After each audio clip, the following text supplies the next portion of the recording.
Lena hurried down the lantern-lit lane with a small bag of gifts pressed to her chest. She hummed a shaky tune to calm her nerves because it was Christmas, and she still hoped the night could surprise her. As she reached the compound, she heard warm laughter and smelled roasted plantain. For a moment she pictured herself inside, laughing with them. Then the gate slammed shut. Madame Baraka stood on the porch with a cold stare and told her she was no longer welcome. The laughter inside faded into a guilty echo. Lena felt her chest fall. She let out a small, confused laugh that broke into a trembling breath. A neighbor placed a shawl over her shoulders, but it only made the sting sharper. Children watched her quietly. Someone murmured awe. Lena sat on the step, and her first tears slipped out before she could stop them. She thought of the kitchen light that once made her feel safe, and the way she used to run in without fear. She wiped her face and stood up when the rain began to fall.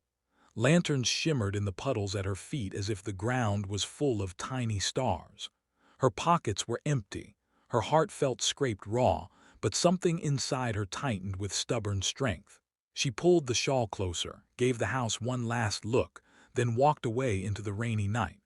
Her steps were slow but steady, and with each one she felt a small spark of resolve warming in her chest, ready to grow.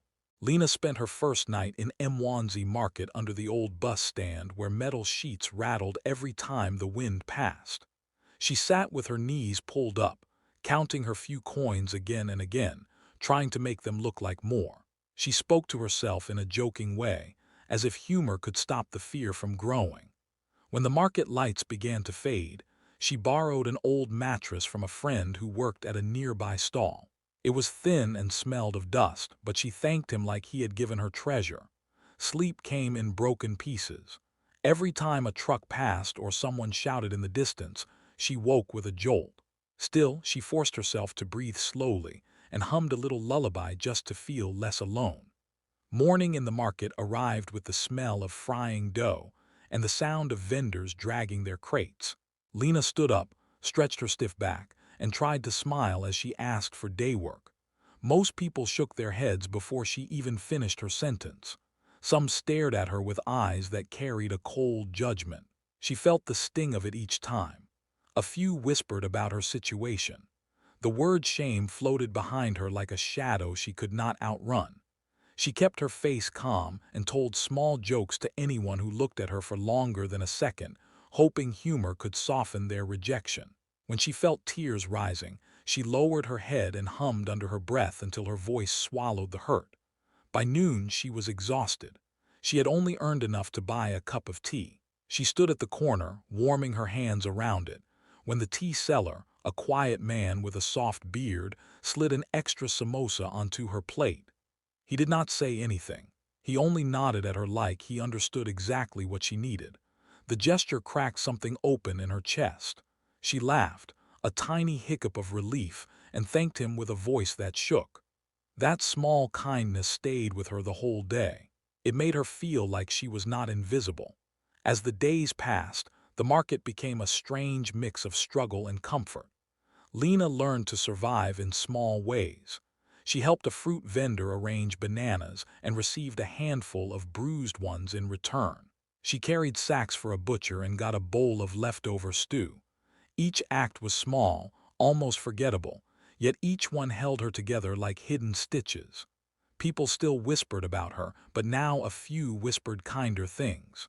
They said she worked hard. They said she tried.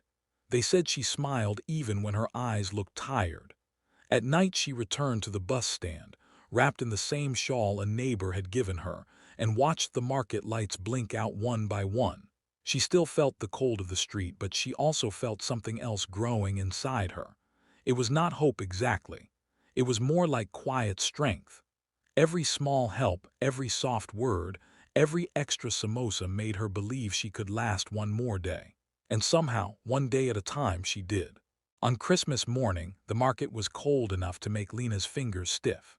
She sat on a low stoop near a closed hardware shop, holding a chipped mug full of warm tea she had saved from the night before. Her hands were wrapped so tight around it that her knuckles turned white. To distract herself from the cold, she began to sing a small carol she remembered from childhood. Her voice wobbled, the melody came out crooked, but she kept singing because it made her feel less empty. A passerby walking by with a phone paused, watched her for a moment, then quietly recorded the scene. Lena did not even notice. She was too focused on keeping her voice steady and her body warm. Within hours, the video spread through phones like wildfire. People shared it again and again. Some viewers sighed in sympathy. A few made rude comments. Most reacted with anger at the idea of a young woman spending Christmas alone on a dirty stoop. Messages poured in asking who she was and how they could help. Shops around the market began receiving calls from strangers offering blankets, food, and small donations. By noon, a line had formed near the stoop. People waited to give her bread, jackets, coins, and kind words. Lena stared at them with wide eyes, unsure what was happening. She kept asking why they cared. No one had a perfect answer. They simply said the video touched them. When someone finally showed her the clip, she pressed a hand to her mouth. She watched herself singing with her shoulders shaking, and a little smile slowly spread across her face. It was not a proud smile. It was a surprised one, a smile that came from disbelief. She even let out a soft laugh, the kind that rises when the heart cannot decide whether to cry or be grateful. For the first time since the night she was thrown out, she felt something lifting inside her. It felt like many hands supporting her at once, steady and warm. Soon, a local youth group created a small fundraiser page. Money trickled in from people she had never met. A radio host from Lubuto called her and invited her to speak on air about her story. Lena held the phone with both hands as if it might fly away. She said yes in a tiny voice. When she placed the phone down, she laughed again, this time louder. It sounded like joy mixed with shock, like someone learning she mattered. But good news travels fast, and so does gossip. Word of the video reached Madame Baraka. The same whispers that once chased Lena through the market now returned to her old home.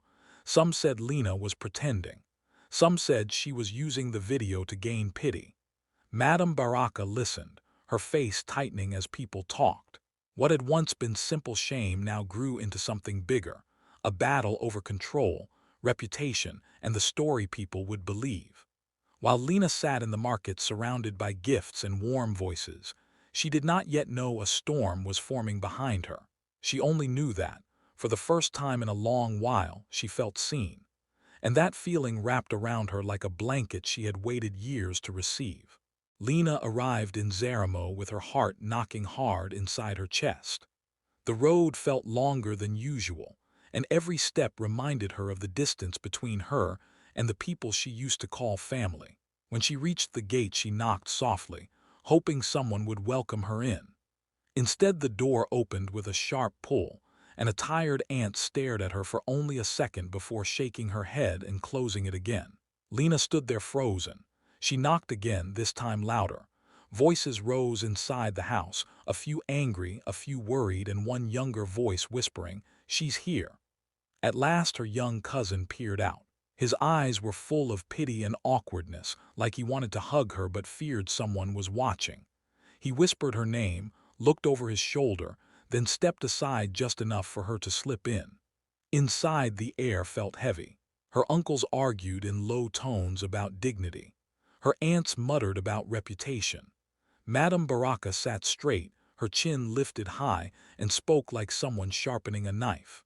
She accused Lena of bringing shame to the family again, this time in front of the whole town. Lena tried to explain, tried to tell them she wasn't chasing attention. She only wanted a chance to fix her life. Her voice cracked, but she kept talking, hoping someone would listen.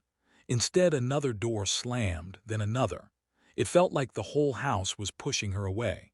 Through the noise, she noticed one person sitting quietly at the far end of the room. Grandfather Ajani. His hands rested on his knees. His back seemed smaller than before. He looked at her with eyes that held both love and worry. When she stepped closer, he didn't stand, didn't say much. He only asked in a soft voice, "You ate?" It was such a simple question that it almost broke her. Memories rushed in. Him hiding mango slices in his pocket for her when she was little, him teaching her to mend torn hems by the window, him sitting beside her during storms while everyone else scolded her for being too loud or too clumsy. She remembered laughing beside him as he told stories, and the memory hit her so hard she laughed again now, except this time the laugh came out mixed with tears. They felt warm on her cheeks, salty and painful. The arguments grew louder. Her relatives debated legacy and pride. They complained that the town was talking, that the video made them look heartless, that Lena had dragged their name into the dust. Madame Baraka raised her voice over theirs, claiming Lena only came back now because she wanted something. Lena stood there, swallowing her pain, trying not to cry again. Through it all, Ajani sat still like a man counting invisible coins on a table, weighing every word he heard. His silence was louder than the shouting. At last the yelling slowed. People drifted to different corners of the house. Lena stepped outside to breathe. She sat on the old rickety bench under the shade of a guava tree, the same bench where Ajani once told her that patience could heal things people never expected. After a moment she felt the wood creak beside her. Ajani sat down without a word. They stayed like that, quiet, listening to distant hens and the whisper of leaves. When she finally looked at him, he didn't give a long speech. He didn't explain the family's anger. He simply said one word, "Wait," in a calm voice that held both warning and hope. And somehow that single word felt heavier than anything the others had shouted. It felt like something was coming, something big enough to change everything. Rain began without warning, heavy and cold, beating the roof like rushing stones. Lena ran across the compound and pushed open the back door of the old family house, hoping no one would notice. The rooms were dim and dusty, holding memories that felt both warm and sharp. When thunder cracked, she hurried up the narrow staircase, looking for a place to wait out the storm. The attic door creaked as she pushed it open. Warm air, thick with the smell of old wood and forgotten years, wrapped around her. She stepped inside, brushing cobwebs from her hair, and shut the door behind her. The attic was cluttered with boxes, old trunks and piles of cloth. She moved slowly so she wouldn't make noise. Then something caught her eye. A row of faded ledgers stacked neatly in a corner, as if someone had once tried to hide them but not too well. Curious, she knelt and opened the first one. Inside were numbers, dates, and neat handwriting she recognized instantly. Ajani's. Her heartbeat picked up as she flipped the pages. Each ledger seemed to tell a story. At the bottom of one page, she found a photograph tucked between the sheets. She pulled it out and stared.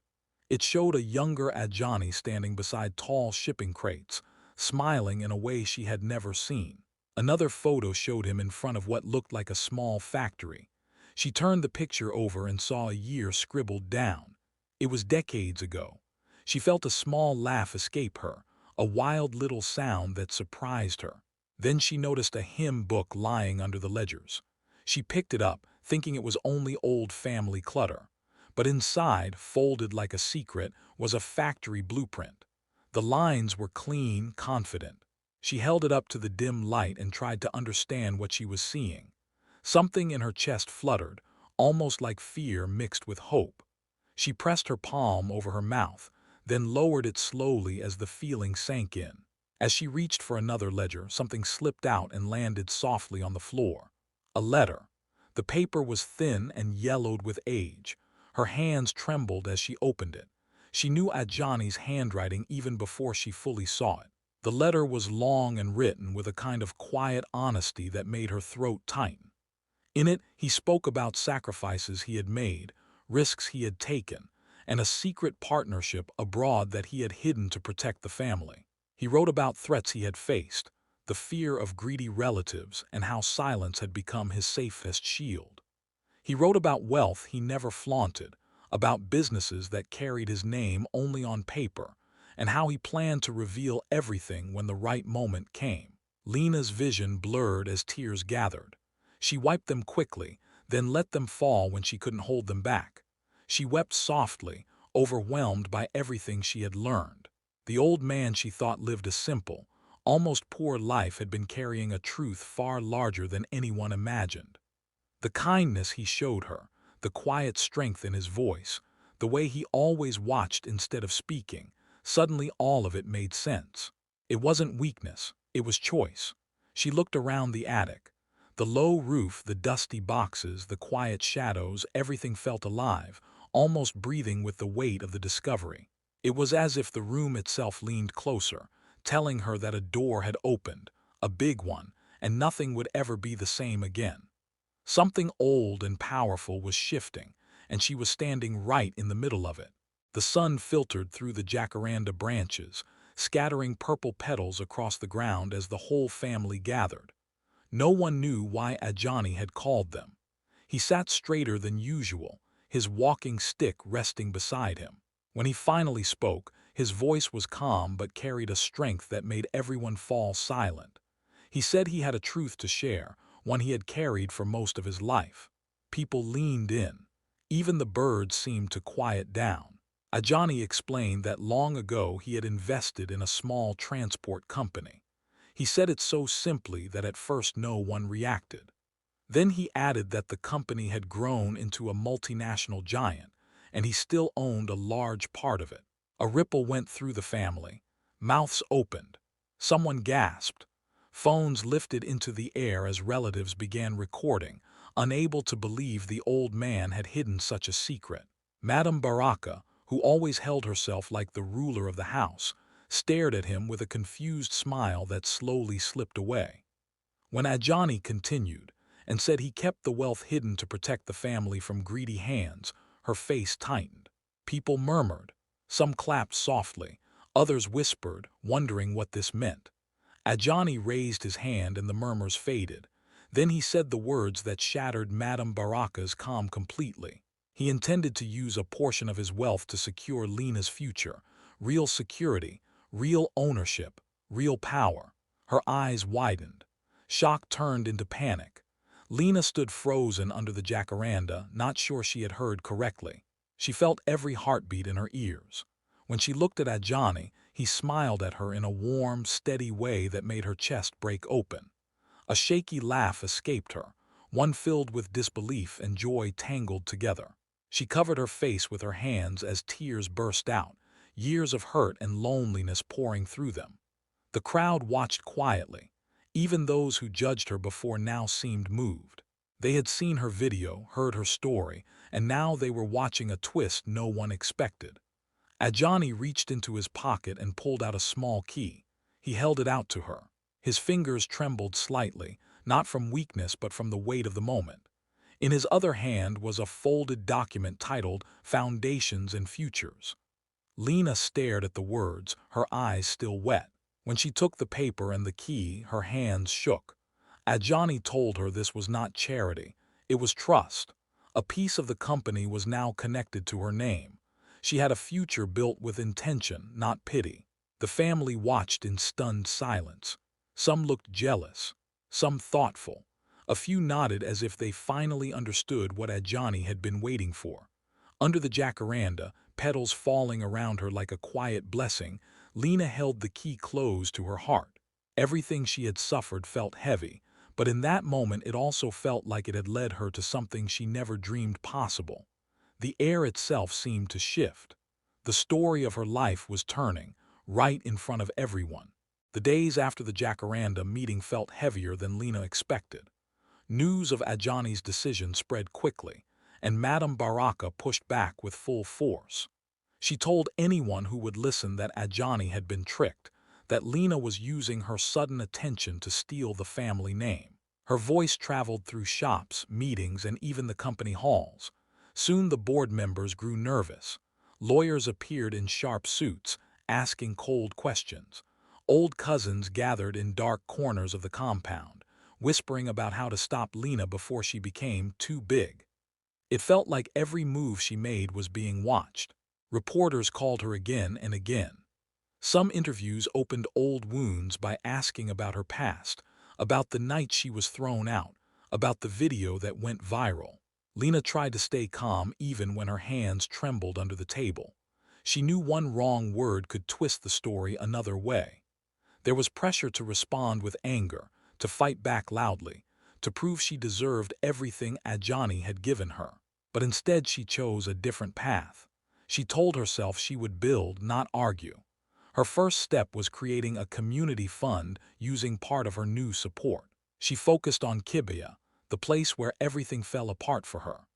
The children's clinic had a broken roof and fading paint, so she gathered volunteers and hired local women who needed work. They scrubbed walls, fixed leaks, and repainted the waiting room with bright colors. Lena helped carry buckets, clean floors, and hand out snacks.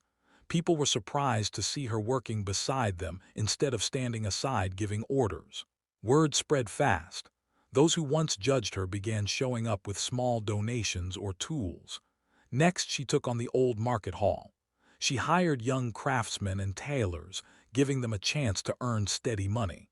Some of these workers had once ignored her when she slept under the bus stand. Now they nodded at her with respect. Slowly, the place changed. New stalls were built, broken steps fixed, and the walls gained colorful murals painted by girls from the nearby school. The market started to feel alive again. Madame Baraka kept fighting at first. She spoke loudly at family gatherings, saying this was all for show. But people in town could see the changes with their own eyes. Parents brought their children to the clinic and returned home talking about Lena with softened voices.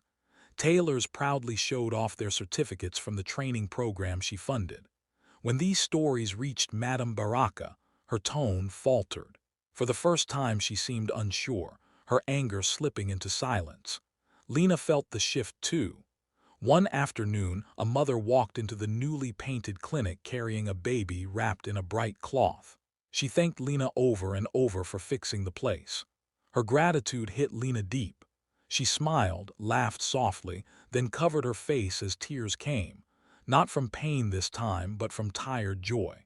She had never imagined she would help rebuild the same community that once watched her fall. By the end of each day she was exhausted, but in a good way. Her laughter became gentler, full of relief, almost shaky with disbelief. Every small victory felt like a stitch repairing something inside her. She was no longer just a girl in a viral video or a target of gossip. She was someone building something real, something that reached far beyond her own story. A year later, the air in Kibia felt different. Christmas carried the smell of roasted maize, fresh paint, and soft music from a nearby radio. Lena unlocked the doors of the renovated clinic, the same one that had once leaked rainwater, and stepped outside into the bright courtyard.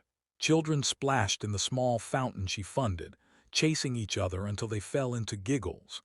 Neighbors clapped as they watched the place come alive. In the shade of the jacaranda, Ajani sat on the old bench, the same one where he once told her to wait. Purple petals lay around his feet like quiet blessings. When Lena spotted him, her chest tightened with warmth she could not hide.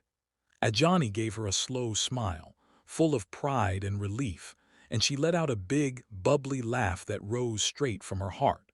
For a moment it turned into a small sob, then settled into a steady smile that held all the pain, work, and miracles of the last year. She knew he had carried her through more than he ever said aloud. Madame Baraka stood at the edge of the crowd, not hard and cold like before, but thoughtful, almost shy. After watching for a long moment, she walked toward Lena. She hesitated, swallowed, then held out a cup of tea. No speech, no excuses, just a quiet offering from someone learning how to put pieces back together. Lena accepted it gently. Before drinking, she poured a little onto the ground by the bench, a small thank you to the man who taught her how to mend fabric and, in his own way, how to mend life. As the music played and the crowd cheered, the close-up settled on Lena's face. Her eyes shone, her smile curved upward with both joy and a lingering tear. She had once been pushed out on Christmas. Now she stood here, having turned that closed door into a doorway wide enough for everyone.